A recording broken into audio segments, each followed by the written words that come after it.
guys. How do you know him? Hi. Good afternoon. I'm Mindy Kaling. I'm going to be the moderator for the Global Press Conference.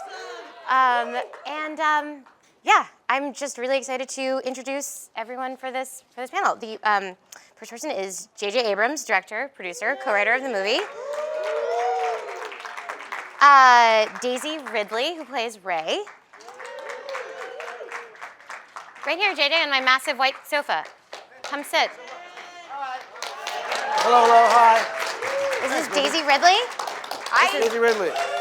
Adam Driver, who plays Kylo Ren. Driver. Lupita Nyong'o plays Maz Kanata. Yes, Lupita. Carrie Fisher. What? Who plays Leia, and Lawrence Kasdan, who's a screenwriter. And Lawrence Kasdan. Where is Lawrence Kasdan?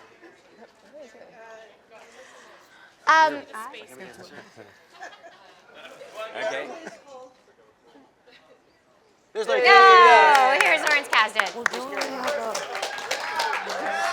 Where? Hello. Hi. This will be Yeah, for I think we Carrie. should sit down. Agreed. Where's Carrie? She's coming. Oh, where is Carrie? She's coming. I'm the last one now, when I was the first one. I was just going to start. My name is Mindy Kaling, and I know when you think of me, the first thing you think of is a huge Star Wars fan. But I actually am a Star Wars fan because Star Wars is it's a movie, a series of movies. Like, Carrie, come here, please. She needs some convincing. Here, right here. Sure, right next to you. Before and after. Oh, Carrie Fisher.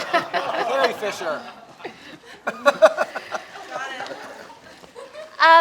Well, I was just saying the reason I love Star Wars is that I think it defines genres. I think that parts of it are better than any romantic comedy you could watch. It's an action movie, it's a buddy movie, there's interspecies friendships. In fact, it's everything except those boxing movies that come out every holiday season. It really has everything. And I thought I would just tell you guys a little bit more about it. I'm here to run this press conference for a movie that needs no introduction, but I love to talk, so I am going to say a little bit more. On May 27th, 1977, George Lucas's Star Wars opened in US theaters. No one could have predicted the huge impact the imaginative movie would have on people, not just on audiences of the time, but generations to come.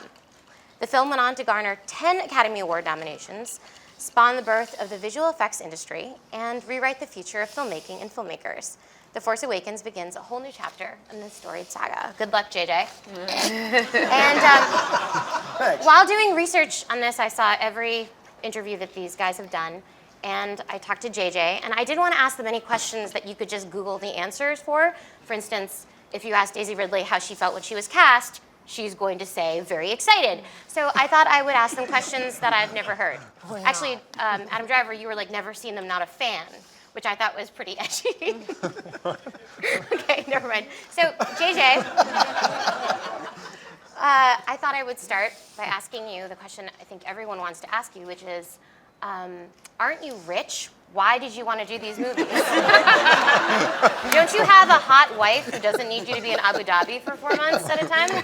You want to borrow money from him or something? I need $50,000 for an invention. I'll talk to you about it later, but An app.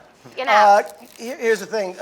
This is a project that I felt incredibly lucky to be asked to be a part of. And I think I speak for all of us, except for maybe Harrison, when I say this was not a job. I'm kidding. Harrison, was unbelievable.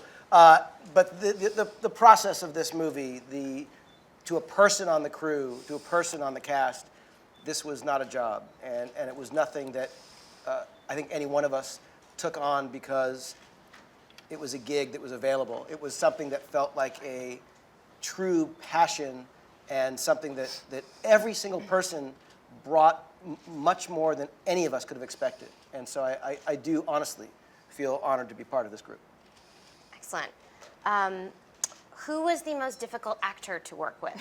I have a guess in my mind who it is. I'm curious what your answer is. Well, it was definitely whomever's not on this couch. Got it. Oscar Isaac. Definitely Oscar.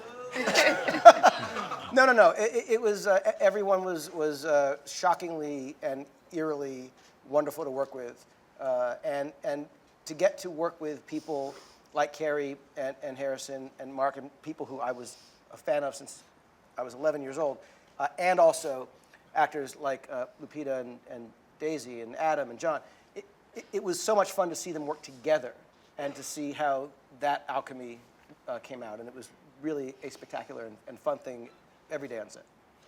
That's a great answer.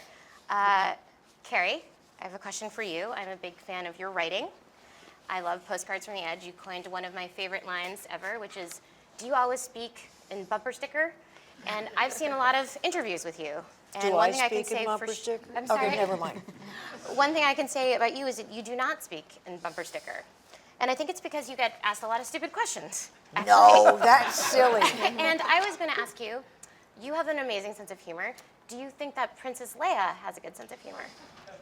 She would have to. Wearing those hair pieces and, well, you should know that. This is all someone else's hair. Okay. So Then you don't know.